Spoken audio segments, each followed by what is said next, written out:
একটি শিশুর দাঁত ওঠার বয়স হলো ৬ মাস থেকে ১২ মাস। কোনো কোনো ক্ষেত্রে ১ থেকে ১.৫ মাস আগে অথবা পরে উঠতে পারে। এতে ওয়ারিড হওয়ার কিছু নেই। কিন্তু যদি আপনার শিশুর ১৩ থেকে ১৫ মাস পরেও দাঁত না ওঠে, তাহলে অবশ্যই একজন ডেন্টাল সার্জনের পরামর্শ নিতে হবে। আসলে দাঁত উঠতে দেরি হওয়া মানে এই না যে কোনো সমস্যা। অনেক ক্ষেত্রে দাঁত উঠতে দেরি হতে পারে, যেমন জেনেটিক কারণে। আমাদের জিন আমাদের নির্ধারণ করে দেয় আমাদের গায়ের রং, আমাদের চুলের কালার, আমাদের চুল কতটুকু লম্বা হবে, আমাদের দাঁত কখন উঠবে।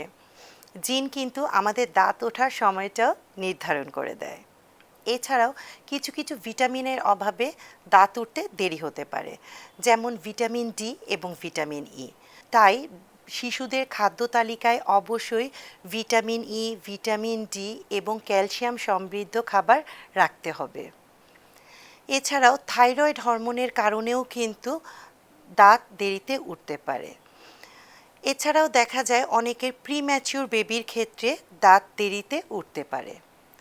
দীর্ঘদিন যদি মাড়িতে ইনফেকশন থাকে, সেক্ষেত্রেও কিন্তু দাঁত দেরিতে উঠতে পারে।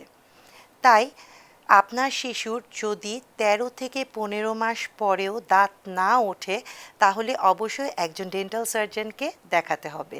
তিনি আপনার শিশুর ওরাল এক্সামিন করে বলে দেবে যে আপনার শিশুর এক্সাক্ট কী কারণে দাঁত উঠতে দেরি হচ্ছে।